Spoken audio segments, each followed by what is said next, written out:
새해 처음으로 오늘 모인 거예요. 우리가 주중에 하도 서로 많이 봐가지고 이렇게 많이 모인 것 같은데 오늘이 사실은 첫 예배입니다. 새해 마지막 날 우리가 민수기 말씀으로 제사장의 그런 축복 기도로 우리가 말씀을 나눴죠. 이 시간 우리가 옆 사람들과 함께 새해 그 복, 하나님이 무슨 복이었죠?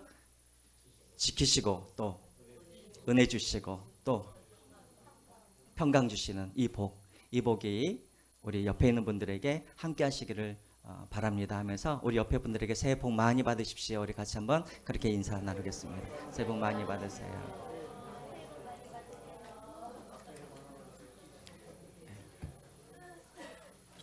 복 많이 받으세요.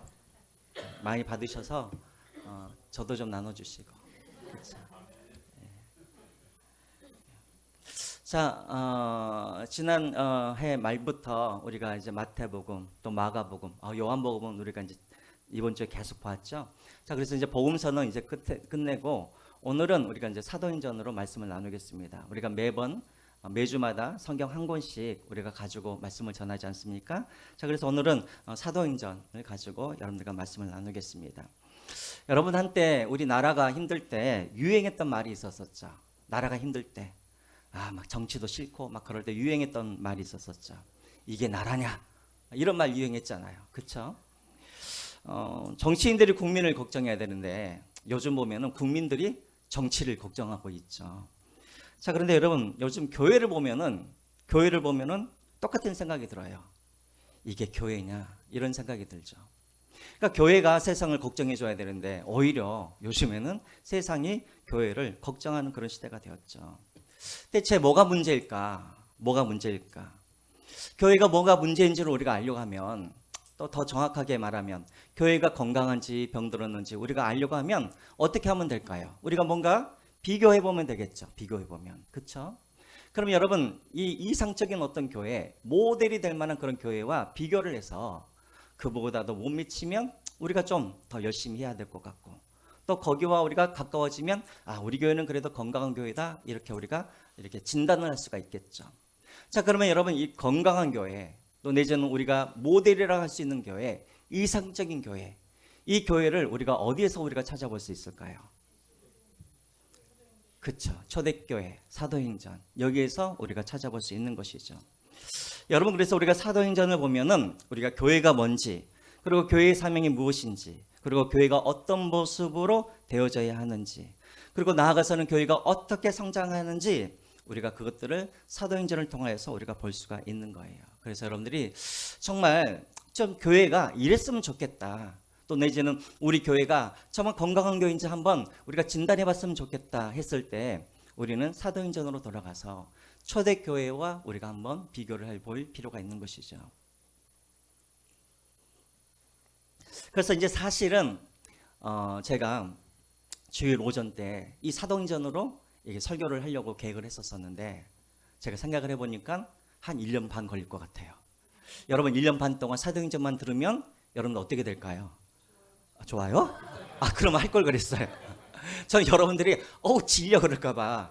그래서 제가 이제 수요일 날 지금 하고 있습니다. 수요일 날 지금 하고 있고 지금 이제 사도행전 이번 주에 5장 할 차례예요. 그래서 아직 늦지 않았으니까 정말 여러분들이 교회가 뭔가 그리고 좀 우리 교회 좀 이상적인 교회가 어떤 교회일까 알고 싶은 분들은 꼭 수요일 날 나오셔서 같이 사도행전으로 그것들을 함께 고민해보고 알아가는 그런 시간을 가졌으면 좋겠어요. 자, 그럼 여러분 이제 사도행전 수요일 날 다 들으셨죠? 들으신 분들은 자 질문합니다. 사도행전은 누가 지었습니까? 네? 사도행전은 지은이가 누구예요? 누가예요, 누가. 그럼 누가가 성경책을 몇 권 지었어요? 몇 권? 2권. 뭐뭐 지었어요?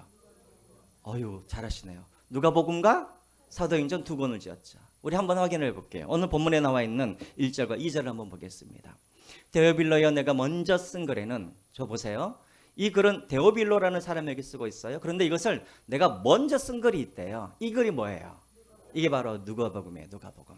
자, 내가 누가복음에서 썼습니다. 뭐에 대해서 썼냐면 뒤에 보시죠. 무릇 예수께서 행하시며 가르치시기를 하신부터 2절 2절. 예. 그가 택하신 사도들에게 성령으로 명하시고 승천하신 날까지의 일을 기록하였노라. 그러니까 누가복음은 어떤 기록이냐면 예수님께서 이 땅의 사역을 시작하실 때부터 예수님께서 승천하시는 그때까지의 그 예수님의 기록을 행적을 기록해 놓은 것이 바로 누가복음이에요.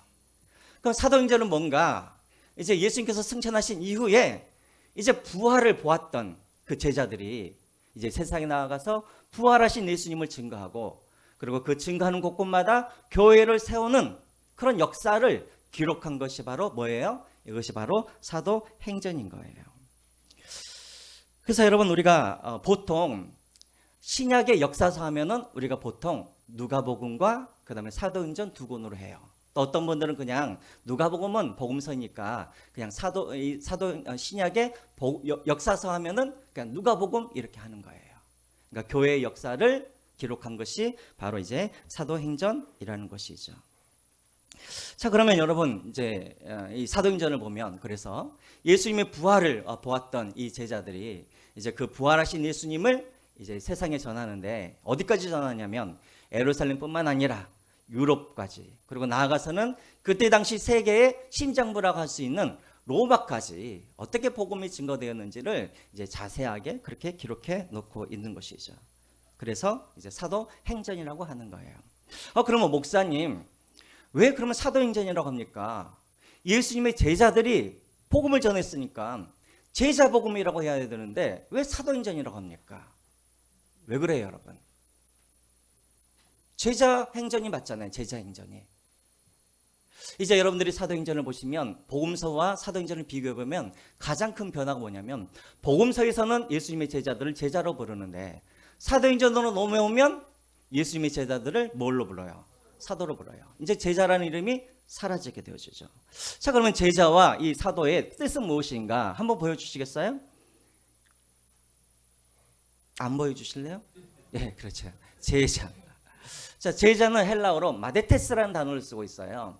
이 제자란 말은 무슨 말이냐면 듣고 보고 배우는 사람을 제자라고 그래요.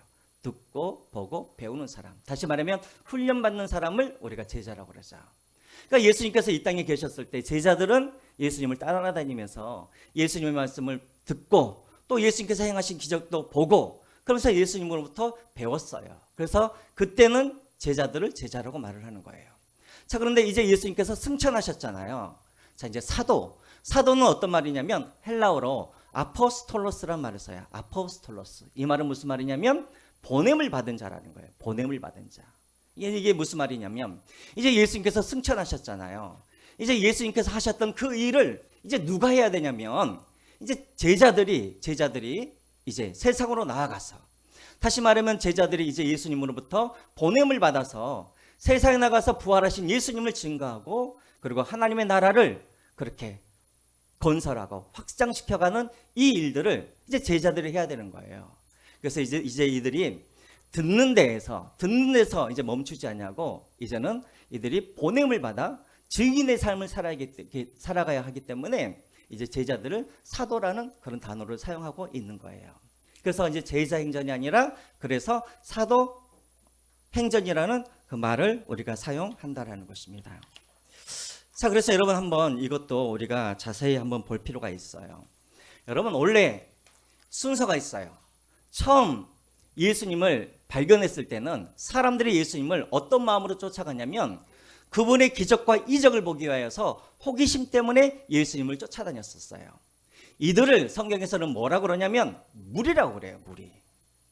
그러다가 이제 예수님을 인정하고 이제 예수님 더 가까이에서 예수님께서 행하신 일들을 보고 또 말씀을 듣고 그 예수님을 닮아가는 그런 삶을 살아가는 그런 사람들을 우리가 뭐라고 그러냐면 제자라고 그러는 거예요.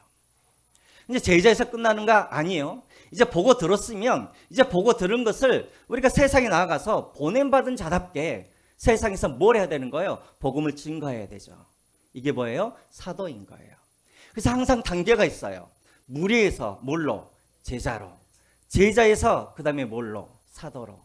계속해서 이렇게 성장해 가야 하는 거예요. 제자들이 그런 단계를 밟아갔어요. 우리 성수시험교회도 우리 모든 성도들이 이런 단계를 밟아가셨으면 좋겠어요. 혹시 이 중에는 아직도 예수님의 기적이나 그냥 예수님이 그냥 호기심 때문에 예수님을 따라가는 그런 무리의 수준에 있는 분들도 있을 거예요. 또 어떤 분들은 여전히 예수님한테 듣기를 좋아하고 보고 훈련받는 것을 좋아하는 분들이 있을 거예요. 제자 수준에서 머무시는 분. 그러나 정말 예수님께서 우리에게 원하시는 것은 무엇이냐면 우리가 무리의 수준에서 머무는 것이 아니라 그저 보고 듣고 배우는 것만 좋아하는 제자의 수준에서 머무는 것이 아니라 어디 수준까지 나가기를 원하시는 거예요. 사도의 수준까지 나아가기를 원하는 거예요. 자, 그래서 여러분 2024년에는 여러분들이 한 단계씩만 더 나아가셨으면 좋겠어요. 내가 지금 무리의 수준에 있다. 그냥 예수님이 그냥 호기심에 그냥 예수님 그냥 교회에 왔다 갔다 하신 분들이 있다고 한다면 이제 조금 더 예수님께 가까이 나아가서 보고 듣고 훈련받고 그래서 예수님을 닮아가는 제자로 그렇게 한 단계 성장하시기를 바랍니다.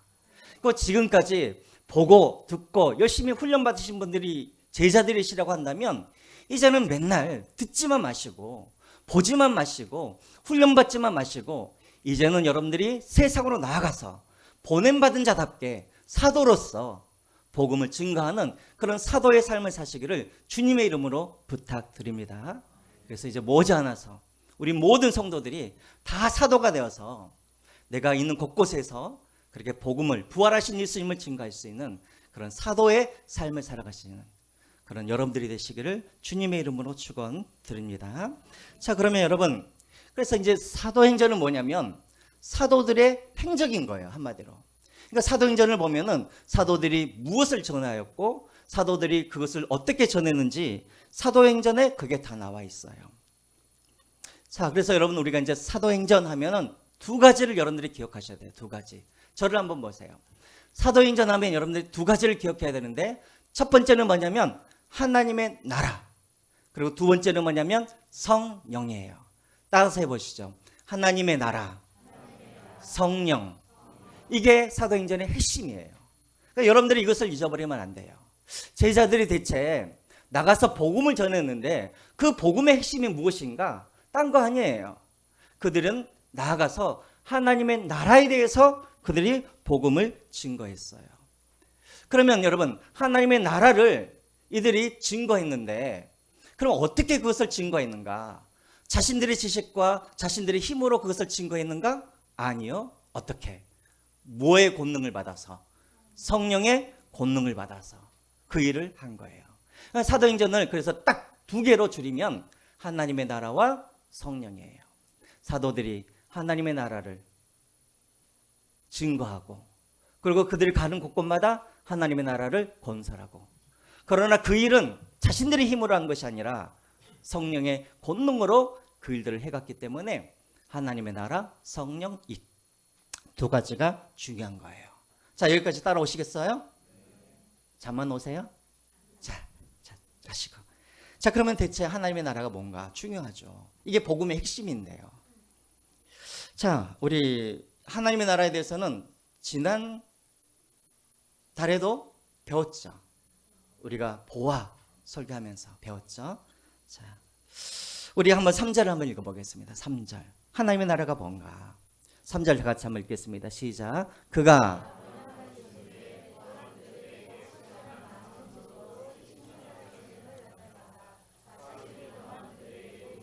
하나님의 나라의 일을 말씀하셨느니라. 예수님께서 고난 받으신 후에 이 고난 받으신 후는 언제예요? 십자가에 달려 죽으신 후에 그 다음에 예수님께서 다시 살아나셨어요. 다시 살아나셨으면 이제 하늘나라로 가셔야 되잖아요. 근데 하늘로 가시지 않고 이 지상에서 며칠 동안 계셨어요? 40일 동안 지상에 계셨어요. 40일 동안 지상에 계시면서 예수님께서 하신 일이 뭐였냐면 뒤에 뭐라고 나와 있어요? 제자들에게 하나님의 나라의 일에 대해서 말씀하셨다라는 거예요. 아니 부활하셨으면 할 일이 얼마나 많아요. 이제 곧 있으면 하늘로 가셔야 되잖아요. 그 여러분 같으면 뭘 하시겠어요? 40일 동안 나 이제 곧 있으면 하늘나라 가는데 어머니 찾아가서 인사하고 그쵸? 마리아 찾아가서 인사하고 그 다음에 나를 지금까지 사랑했었던 사람들과 이렇게 뭐 환송식도 하고 할 일이 많잖아요. 근데 예수님께서는 그 40일 동안 뭘 하셨냐면 하나님의 나라의 일에 대해서 가르치셨다라는 거예요. 여러분 대체 하나님의 나라가 얼마나 중요하길래 하늘로 올라가시기 직전까지 하나님의 나라에 대해서 가르쳤는가? 질문할게요. 하나님의 나라가 뭐예요? 하나님의 나라. 그렇죠. 제가 말씀드렸죠. 하나님 나라는 장소의 개념이 아니라 어떤 개념이라고 했어요? 아이고 까먹어 버렸네. 장소가 아니라 상태다. 기억나세요? 따라서 하시죠. 장소가 아니라 상태이다. 하나님의 나라는 어떤 나라냐면 하나님이 왕이신 나라인 거예요. 그래서 하나님의 나라는 어떤 나라냐면 하나님께서 왕이 되셔서 왕 되신 하나님의 말씀에 통치함을 받고 다스리는 그런 상태, 그런 나라가 다 하나님의 나라인 거예요. 그래서 예를 들어서 여러분들의 마음 가운데, 여러분의 마음 가운데 여러분들이 예수님을 나의 주, 나의 왕으로 그렇게 여러분들이 인정하고, 그래서 하나님이 여러분들의 마음의 왕이 되셔서 여러분들의 마음을 하나님의 말씀으로 다스리시고 통치하고 계신다고 한다면 여러분들의 마음이 곧 뭐가 되는 거예요? 하나님의 나라가 되는 거예요. 그래서 이 하나님의 나라는 정확하게 언제 시작되어졌냐면, 언제 시작되어졌어요? 다 까먹으셔서 감사합니다. 자, 이 하나님의 나라가 이 지상에 언제부터 시작이 되었어요? 예수님께서 이 땅에 내려오실 때, 그때부터 하나님의 나라가 시작이 된 거예요. 그러나 그 이전에 역사가 있어요. 역사가. 저를 한번 보세요. 자, 창세기 1장과 2장에 보면은 하나님께서 이 세상을 창조하셨죠. 그리고 특별히 동편 에덴을 창조하시고 그 에덴에 누구를 만드셨어요? 누구를 거기다 두셨어요? 사람들을 거기다 두셨죠. 그렇죠?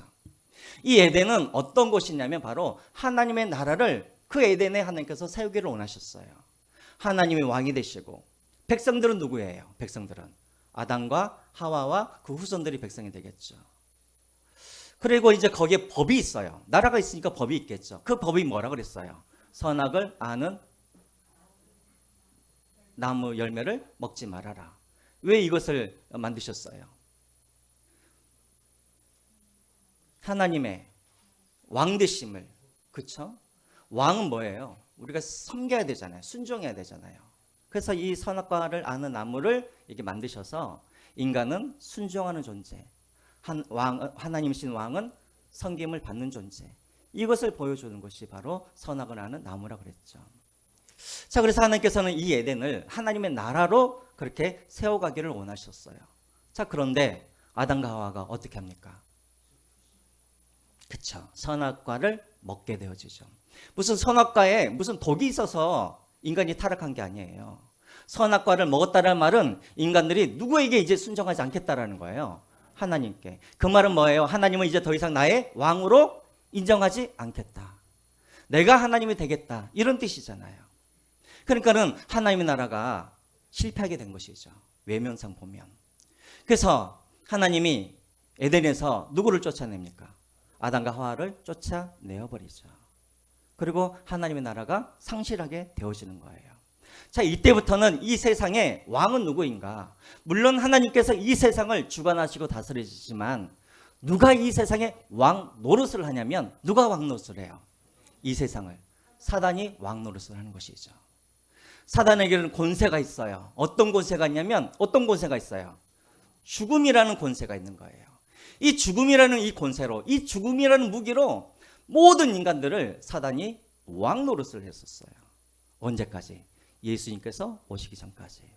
그 이전에는 이 사단을 이길 자가 없었어요. 그 누구도 이 죽음을 이길 수가 없었거든요.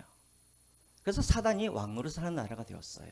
자, 그러다가 왕이신 하나님이 인간으로 내려오셨어요. 그분이 누구예요? 예수 그리스도예요. 진짜 왕이 이 땅에 내려오신 거예요. 그래서 왕이 이 땅에 내려오시면서 무엇도 함께 시작되어지냐면 하나님의 나라가 함께 시작이 된 거예요. 그래서 예수님께서 사역을 시작하시자마자 처음 예수님께서 말씀하신 것이 무엇이었냐면, 회개하라, 무엇에 가까웠느니라? 천국에 가까웠느니라. 다시 말하면 회개하라, 하나님의 나라가 임하였다라고 말씀하는 거예요. 왜? 왕이신 예수님께서, 하나님께서 인간으로 이 땅에 내려오셨기 때문에. 그래서 이때부터 하나님의 나라가 시작이 된 거예요. 그래서 여러분, 예수님께서 하나님의 나라가 임하였다는 것을 보여주기 위해서 예수님께서 가는 곳곳마다 뭘 하시냐면 병든 자를 고치세요. 귀신들을 쫓아내세요. 그러니까 죄로 말미암아 죄의 결과로 생겼던 모든 그런 고장난 것들을, 하나님의 나라는 온전한 나라잖아요. 그래서 기적과 이적을 통하여서 이 하나님 나라가 임하면 이렇게 치료되어지고 온전하게 되어지고 회복되어진다는 것을 기적을 통하여서 하나님의 나라를 보여주신 거예요. 이해가 되세요? 그리고 기적을 통하여서 하나님 나라가 임하였던 것을 보여줄 뿐만 아니라 말씀으로 또 사람들에게 하나님의 나라를 뭐 하셨어요? 가르치셨어요. 그러니까 예수님을 우리가 이해하려고 그러면 이 하나님의 나라를 우리가 이해하지 못하면 예수님께서 왜 오셨는지, 예수님께서 대체 무슨 사역을 하셨는지, 그냥 우리는 기적을 보면서 야, 예수님께서 정말 치료하려고 우리를 오셨나 보다, 이게 아니에요. 하나님의 나라가 임하였다는 것을 보여주시고 그렇게 하기 위해서 오셔주신 거예요. 그리고 예수님께서 마지막까지 제자들에게 가르치시고 하늘나라로 올라가셨어요.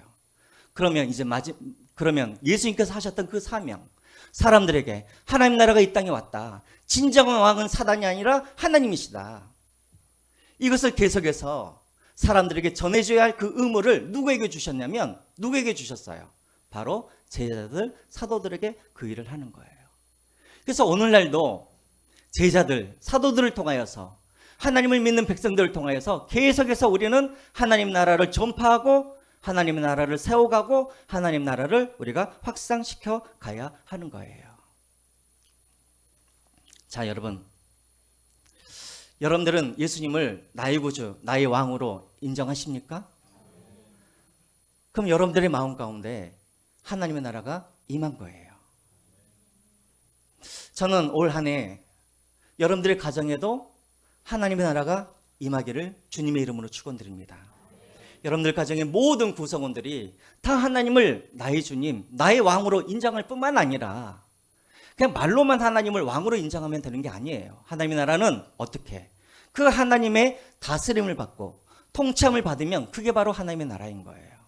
올 한 해도 아버지가 주인이 아니라, 엄마가 주인이 아니라, 또 요즘에는 자식들이 왕이죠. 자식이 왕이 아니라 하나님이 왕이 되셔서 하나님의 말씀이 여러분들의 가정을 통치하시고 다스리시는 그런 하나님의 나라가 되시기를 주님의 이름으로 축원드립니다. 우리 교회도 마찬가지예요. 여러분, 교회가 간판만 교회라고 해서 그것이 교회가 아니에요. 교회라고 해서 무조건 자동적으로 하나님 나라가 거기에 임하는 것이 아니에요. 만약에 담임 목사가 왕이 되어버리면 하나님 나라가 아니죠. 담임 목사의 나라가 되는 것이죠. 사람이 교회의 왕이 되어버리면 어떻게 될까요? 하나님 나라가 아니라 사람의 나라가 되는 것이죠. 저는 우리 성수시험교회는 하나님이 왕 되시고 하나님의 말씀이 기준이 되어지고 하나님의 말씀대로 다스림을 받고 통치함을 받아서 우리 성수시험교회도 하나님의 나라가 되어지기를 주님의 이름으로 축원드립니다. 쉽게 생각하지는 마세요. 여러분들 그냥 하나님이 그냥 나의 왕입니다라고 이렇게 고백해서 하나님의 나라가 여러분들의 마음 가운데 임하는 것이 아니에요. 여러분들의 삶 전 영역을 다 하나님의 다스림을 받아야 되는 거예요. 이 말은 무슨 말이냐면 여러분들의 시간, 여러분들의 몸, 여러분들의 자녀, 여러분들의 물질, 이 모든 것들을 다 하나님의 뭘 받아야 되는 거예요? 하나님의 다스림과 통치함을 받아야 되는 거예요. 그러니까 여러분 돈을 버실 때도 여러분들의 마음대로 돈을 번다? 아니요. 그러면 하나님 나라가 아닌 거예요. 하나님의 방법대로 하나님께서 가르쳐 주신 대로 돈을 버셔야 그게 바로 하나님의 나라가 되는 거예요. 그래서 돈을 버는 것도 쓰는 것도 하나님의 뜻대로. 여러분들의 시간도 내 시간이니까 내 마음대로 쓴다? 그러면 그것은 하나님 나라가 아닌 거예요. 말로는 하나님이 나의 왕이라고 하면서 내 시간이니까 내 마음대로 쓸 거예요 하면은 그것은 하나님 나라가 아닌 거예요. 나의 시간도 하나님의 뜻대로 하나님의 나의 시간을 사용하시도록 내 시간을 내어드리는 것이 그게 바로 하나님 나라의 백성의 삶인 거예요. 그런 의미에서 여러분들의 마음이 하나님 나라가 되어지기를 축원드립니다. 그런 의미에서 여러분들의 가정과 우리 교회가 정말 우리 모든 삶의 전 영역이 하나님의 다스림을 받고 하나님이 통치하시고 이 모든 것이 다 주님의 것입니다라고 인정할 수 있는, 그래서 진정한 하나님 나라가 임하는 저희 교회가 되어지기를 주님의 이름으로 축원드립니다. 자, 그러면 이 하나님 나라는 고정되어 있는 게 아니에요. 하나님 나라는 점점 뭐 하는 거예요? 자라나는 거예요. 그래서 우리가 여러분 마태복음이나 이런 데 보면은 천국 비유를 볼 때 겨자씨 비유가 나오기도 하고 누룩 비유가 나오기도 하잖아요. 이게 뭐냐면 하나님 나라는 계속해서 뭐 한다는 거예요? 성장해 가는 거예요. 내게 하나님 나라가 임하였으면 이제 나를 통하여서 내 자녀에게도 하나님 나라가 임하여주고, 또 내 자녀를 통하여서 내 자녀가 학교에 가가지고 아이들에게 복음을 전하면서 또 그들에게도 하나님 나라가 확산되어지고, 그래서 하나님 나라는 이렇게 계속해서 자라나는 거예요. 그럼 이 하나님 나라는 언제 완성되어질까요? 언제 완성되어져요? 저쪽은 대답이 안 들리네? 그래요. 하나님의 나라는 예수님께서 재림하실 때, 이때 하나님 나라는 완성되는 거예요. 왜? 그때 예수님께서 재림하시면 이 땅에 있는 사단의 권세를 예수님께서 다 결박하시고 모든 열방들이 하나님이 왕 되심을 인정하고, 그리고 하나님의 다스림을 받기 때문에 예수님께서 재림하실 때가 하나님의 나라의 완성인 거예요. 그때까지 우리는 계속해서 복음을 전하면서 하나님이 왕이십니다. 하나님께서 이미 왕으로 이 땅에 오셨습니다. 사단이 왕이 아닙니다. 우리는 하나님의 지배를 받아야 됩니다. 이것을 계속해서 전함으로 사람들에게 하나님의 통치함을 받고 하나님 나라가 그들에게 임할 수 있도록 계속 전하는 일들을 누가 해야 되는가? 우리가 그 일들을 해야 한다는 거예요. 자, 그래서 오늘 본문에 보시면 예수님께서 제자들이 가지고 있었던 하나님의 나라에 대한 두 가지 오해를 예수님께서 수정하세요. 먼저 그들을 보내시기 전에 제자들이 두 가지를 오해하고 있었어요. 우리 6절을 한번 보겠습니다. 6절. 잠깐만요. 따라오시고 있죠? 걱정하지 마세요. 또 며칠 후에 또 말씀드릴게요. 자, 6절 같이 한번 읽겠습니다. 시작. 그들이 모였을 때 예수께 여쭈어 이르되 주께서 이스라엘 나라를 회복하심이 이때이니까. 우리가 이 구절을 많이 읽으셨죠. 이 구절을 읽을 때마다 사람들이 그런 말을 해요. 야, 제자들이 아직도 정신을 못 차렸네. 아직도 하나님은 하나님 나라에 대해서 이야기하는데 이들은 눈에 보이는 이스라엘이 언제 로마에 해방되어서 언제 우리 이스라엘이 잘 살게 됩니까? 지금 이것을 질문하였다라고 우리가 생각하는데 그런 의미가 아니에요. 이미 제자들은 부활하신 예수님을 봤어요. 그리고 그들은 하나님의 나라에 대해서 배웠어요. 이 말은 지금 세속적인 그런 이스라엘, 그들의 어떤 탐욕을 이루기 위해서 지금 이 질문을 하는 것이 아니라, 제자들은 첫 번째로 어떤 오해가 있었냐면 하나님의 나라의 범위에 대한 오해가 있었어요. 그러니까 여러분, 유대인들은 오직 구원은 누구만 받는다고 생각을 했어요? 네? 이스라엘만 구원을 받는다고 이들은 믿었어요. 제자들도 마찬가지예요. 제자들도 누구예요? 유대인들이에요. 유대인들. 그러니까 제자들은 어떤 생각을 했냐면, 자, 예수님께서 왕으로 오시고 예수님께서 하나님 나라를 세우실 텐데 이 하나님 나라는 어디에만 세우실 거라고 생각했었어요? 이스라엘에만. 왜? 이스라엘 사람들만 뭘 받아야 되니까? 구원을 받아야 되니까. 이 이스라엘만 하나님 나라가 세워질 줄 이 제자들은 믿었어요. 그리고 이 이스라엘에 하나님 나라가 완전히 임하게 되어지면, 다시 말하면 모든 이스라엘 백성들이 예수를 나의 왕으로, 나의 주인으로 그렇게 인정하여서 하나님의 나라가 이스라엘에 완성되어지면 그때 예수님께서 재림하실 줄 이들은 알고 있었어요. 그래서 예수님께서 먼저 그것을 고쳐주시는 거예요. 뭘 고쳐주시는가? 제자들이 묻죠. 언제 이 이스라엘에 하나님의 나라가 충만하게 임할 것입니까? 이 말은 무슨 뜻이냐면 언제 이스라엘 모든 백성들이 예수님을 믿을 것입니까? 이 말은 또 무슨 말이냐면 언제 예수님께서 재림하실 것입니까? 이것을 지금 묻고 있는 거예요. 이해가 되세요? 에이, 모르는데 하지 마시고. 그래요. 그래야지 넘어가니까. 안 그러면 설교 안 끝나니까 해야죠. 자, 무슨 말인지 아시겠죠? 자, 그래서 제자들이 오해가 있었어요. 첫 번째 오해는 뭐냐면 범위에 대한 오해예요. 그래서 예수님께서 고쳐주세요. 8절 한번 보겠습니다. 8절 한번 보여주실까요? 자, 같이 읽겠습니다. 시작. 오직 성령이 너에게 임하시면 너희가 권능을 받고 예루살렘과 온 유대와 사마리아와 땅끝까지 무엇이 되라고요? 내 주인이 되리라. 이해가 되시죠? 이스라엘에만 하나님 나라가 임하는 것이 아니라 또 너희들은 증인으로 사는데 이스라엘에서만 너희들이 증인의 삶을 살 것이 아니라 어디까지? 땅끝까지 이 하나님 나라가 임해야 된다는 거예요. 다시 말하면 이방인들도 예수님을 믿고 구원받고 그들의 마음 가운데도 하나님의 나라가 임해야 된다는 것을 말씀하고 있는 거예요. 자, 질문할게요. 이 이야기를 듣고 베드로가 즉각 깨달았을까요? 깨달지 못했어요. 언제까지 깨달지 못했냐면 사도행전 10장에 보면은 어떤 사건이 일어나요? 고넬료 때죠. 하늘에서 꿈을 꾸는데, 환상을 보는데 하늘에서 부정한 짐승이 내려오잖아요. 이야기까지 하면은 설교가 길어지니까. 그때까지 베드로는 이방인들에게 구원이 전해지는 줄 알았어요, 몰랐어요? 몰랐어요. 그때까지도. 이렇게 심각한 거예요. 자, 그러니까 예수님께서 먼저 고쳐주시는 거예요. 복음은 이방인들에게까지, 땅끝까지 전해져야 된다. 하나님의 나라는 이스라엘에만 세워져야 하는 것이 아니라 땅끝까지 하나님 나라가 증거되고 세워져야 되는 것이다 말씀하세요. 두 번째로는 때에 대한 오해였어요. 때에 대한 오해. 제자들이 질문하죠. 언제 이스라엘이 회복되겠습니까? 그러자 예수님께서 또 7절에 때에 대한 오해를 풀어주시죠. 7절 보겠습니다. 7절 같이 읽을까요? 시작. 이르시되 때와 시기는 아버지께서 자기의 고난에 두셨으니 너희가 알 바가 아니요. 예. 이때 언제 하나님 나라가 완성되어질 것인가? 이 말은 다시 말하면 언제 예수님께서 재림하실 것인가?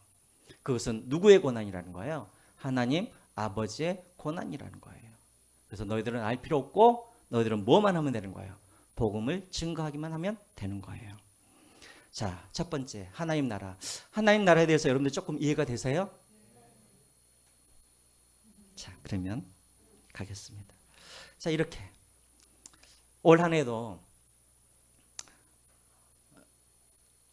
또 사도 이야기하면 또 이단이라 그럴까 봐 조심스럽긴 하지만 여러분들이 이제 무리에서 제자로, 제자에서 여러분들이 사도가 되어서 여러분들이 가는 곳곳마다 우리 주부들은 시장에서 또 탁구장에서 또 어디서든지 뭐 찜질방에서든지 그렇게 복음을 전하여서 그들에게 하나님 나라를 그렇게 전하시고, 우리 직장인들은 직장에서 또 거래처 사람들에게 복음을 전하여서 그들의 마음 가운데도 하나님 나라가 임하도록, 또 우리 청년들도 학교에서 또 직장에서 어디서든지 그렇게 하나님 나라를 그렇게 전하면서 하나님 나라를 그렇게 세워가고 건설해가는 우리 모든 성수시험교회 성도들이 되시기를 주님의 이름으로 축원드립니다. 그러나 이것은 우리가 열정만 있으면 되겠죠? 우리의 힘으로 하면 되겠죠? 절대 안 돼요. 우리의 열정과 우리의 힘으로는 절대 이 일을 할 수가 없어요. 그래서 4절과 5절에 예수님께서 이 말씀을 하시죠. 우리 4절과 5절 같이 한번 읽겠습니다. 시작. 사도와 함께 모이사 그들에게 분부하여 이르시되 예루살렘을 떠나지 말고 내게서 들은 바 아버지께서 약속하신 것을 기다리라. 5절. 요한은 물로 세례를 베풀었으나 너희는 몇 날 못되어 성령으로 세례를 받으리라 하셨느니라. 예루살렘을 떠나지 말아라. 지금 제자들이 예루살렘에 지금 있어요. 지금 이들이 얼마나 예루살렘을 떠나고 싶겠어요. 왜요? 부활하신 예수님을 보았잖아요. 부활하신 예수님을 보았으니까 얼마나 자기들의 친척이 있고 가족이 있는 제자들 고향이 어디예요? 갈릴리잖아요. 빨리 가가지고 예수님께서 부활하셨다라고 막 증거하고 싶잖아요. 근데 예수님께서 뭐라고 그러냐면 예루살렘을 떠나지 말라라는 거예요. 약속하신 그것을 받을 때까지. 이 약속한 것이 뭐예요? 5절에 나와 있는 것. 성령 세례를 받으라는 거예요. 성령 세례를 받으라는 게 뭔가? 세례는 푹 담그다 이런 뜻이에요. 푹 담그다. 다시 말하면 당신이, 여러분들이, 제자들이 성령으로 푹 담겨지지 않는 한은 어떻게? 가지 말라라는 거예요. 그래서 이 일들이 언제 일어납니까? 이제 10일 후에, 예수님께서 이 말씀하신 10일 후에 오순절 때 성령께서 감림하셔서 제자들 안에 성령께서 충만하게 임재하심으로 그때부터 제자들이 이제 주의 사역들을 감당하게 되어지죠. 8절도 한번 보세요. 왜 성령을 받아야 되는가? 8절 같이 다시 한번 읽겠습니다. 시작. 오직 성령이 너에게 임하시면 너희가 무엇을 받고? 권능을 받고. 그래요. 권능을 받아야 하나님의 나라를 우리가 증거하고 하나님의 나라를 우리가 확산시켜 갈 수 있는 거예요. 여기서 말하는 이 권능 많이 들어보셨죠? 두나미스 들어보셨어요? 두나미스 권능. 예. 여기서 나오는 말이 다이너마이트라는 단어가 나온 것이죠. 권능 뭐예요? 힘, 능력, 예. 이런 뜻이죠. 이런 뜻. 이걸 받아야 우리가 하나님 나라의 증인이 되어주고 우리가 복음을 증거할 수 있다라는 것입니다. 사람의 열심으로는 절대 안 돼요. 여러분 베드로를 한번 보세요. 베드로.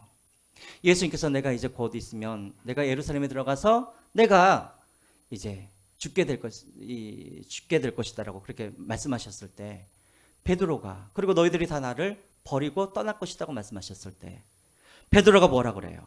다른 사람들이 다 주님을 떠나도 나는 절대 주님을 떠나지 않겠다고 말을 해요. 자, 여러분 베드로가 그냥 없는 말을 한 거였을까요? 진심이 아니었을까요? 진심이었어요. 순수한 마음으로 예수님을 사랑해서 다 예수님을 떠나도 나만은 예수님을 떠나지 않겠습니다. 그랬더니 예수님께서 뭐라 그래요? 네가 3번 나를 부인할 것이다. 그것을 듣고도 베드로는 당당했을 거예요. 나는 예수님을 부인하지 아니할 수 있어 하면서. 자, 그런데 막상 예수님께서 잡혀가시고 대제사장의 그런 뜰에서 여종 하나가 베드로에게 네가 예수를 아느냐? 제자 아니냐라고 물었을 때 예수님을 몇 번? 3번이나 예수님을 부인해버렸죠. 저주하면서까지. 그렇죠? 자, 그런데 10일 후에 오늘 예수님께서 약속하신 이 약속 후 10일 후에 오순절날 이 베드로가 성령을 받았어요. 자, 그랬더니 어떤 일이 벌어져요? 성령을 받는 그 날부터 베드로가 사람들 앞에서 복음을 전하기 시작하는 거예요. 지금 그때 당시에 어떤 상황이었냐면 예수의 제자들을 사람들이 눈에 불을 켜고 예수의 제자들을 잡으러 다닐 때였어요. 그리고 그때 당시 유대인들은 다 누구였냐면 예수님을 십자가에 못 박으라고 외쳤던 그 유대인들이었어요. 그 유대인들 앞에서 베드로가 담대하게 일어나서 너희가 죽인 그 예수 그리스도가 부활하였다라고 담대하게 복음을 전하죠. 자, 그날 몇 명이 하나님께로 돌아왔어요? 3,000명의 사람들이 주님께로 돌아왔죠. 여기서 끝난 게 아니에요. 며칠 지난 후에 이 베드로와 요한이 기도를 하기 위해서 성전으로 들어갈 때 그 옆에 있던 40년 된 그런 안진뱅이 거린을 보게 된 것이죠. 자, 그 거린이 베드로에게 돈을 좀 달라고 이렇게 그런 마음으로 쳐다보고 있는데 베드로가 뭐라고 합니까? 금과 은은 내게 없거니와 내게 있는 것을 내게 주노니 곧 뭐예요? 나사렛 예수의 이름으로 일어나 걸으라 라고 말을 하죠. 불과 몇 달 전 예수님을 3번 부인했던 이 베드로와 너무나 다른 모습이잖아요. 그냥 나 돈 없어 라고 하던가 아니면 돈 몇 푼 주던가. 아니요. 금과 은은 내가 없거니와 내게 있는 것을 내게 주노니 곧 나사렛 예수의 이름으로 일어나라 했더니 40년 동안 일어나지 못했던 그 사람이 벌떡 일어나게 되어지죠. 이 일로 인해서 소란이 일어납니다. 그래서 베드로가 또 그 사람들에게 복음을 전하죠. 너희들이 죽인 예수 그리스도가 부활하였다고 복음을 전하니까 그때는 또 몇 명이 또 하나님께 회심을 했어요. 5,000명의 사람들이, 남자만 5,000명의 사람들이 하나님께 회심을 하게 되어지죠. 이 일로 인해서 소란이 일어나니까 유대 종교 지도자들이 이 베드로를 잡아 감옥에 집어넣습니다. 그리고 그 다음날 이 베드로를 풀어주면서 다시는 예수의 이름도 입 밖에 내지 말라고 하니까 그때 또 베드로가 뭐라고 하죠? 하나님의 말씀을 듣는 것이 옳으냐? 사람의 말을 듣는 것이 옳으냐? 나는 복음을 전하겠다 하면서 그렇게 타협을 하지 않고 또 그렇게 복음을 계속해서 전하게 되어지죠. 보세요, 여러분. 성령을 받기 이전의 베드로와 성령을 받은 이후의 베드로 너무나 다르죠. 이전에는 베드로가 자기 힘으로 자기 열심으로 예수님을 증거하고 예수님을 붙잡으려고 예수님 편에 서려고 했지만 그렇게 할 수 없었어요. 그러나 성령으로 충만한 그 이후의 베드로는 성령의 붙들림을 받아 가는 곳곳마다 기적과 이적과 그리고 가는 곳곳마다 복음을 전하면서 하나님의 나라를 그렇게 세워갔던 것이죠. 여러분 저를 한번 보세요. 저를 보세요. 여러분 정말 전도하고 싶은 사람이 있죠. 여러분들의 자녀 중에도 있을 것이고 또 여러분들의 가까운 사람들. 여러분들이 노력 안 한 거 아니잖아요. 그렇죠? 얼마나 많이 그들에게 설득했습니까? 그런데 여러분 우리가 사람의 말로 아무리 논리적으로 아무리 과학적인 어떤 증거를 가지고 그들을 설득하여도 단 한 사람도 우리는 그 사람들을 예수님으로 인도할 수가 없는 거예요. 왜? 사단이 그 사람을 꽉 붙잡고 있거든요. 사단의 나라의 백성인데 사단이 그냥 보내줄 리가 없잖아요. 우리가 말 몇 마디로 설득한다고 해서 사단이 그 사람을 놓아줄 수가 없죠. 어떻게 해야 될까요? 성령님께서 역사하셔야 되죠. 성령님께서 권능으로 우리 가운데 역사해 주셔서 그 사람 마음 가운데 믿어지게 하는 그런 역사가 일어나야, 그래야 그 사람이 주님께로 돌아올 수가 있는 거예요.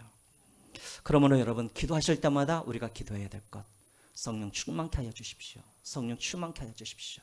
그래서 올 한 해 여러분 모두가 성령으로 충만하여서 만나는 사람들에게 하나님의 나라의 복음을 증거하심으로 하나님 나라를 그렇게 확장시켜 가시는 저와 여러분들이 되시기를 주님의 이름으로 축원드립니다. 우리 찬양하시면서 준비하신 내용을 하나님 앞에 올려드리겠습니다.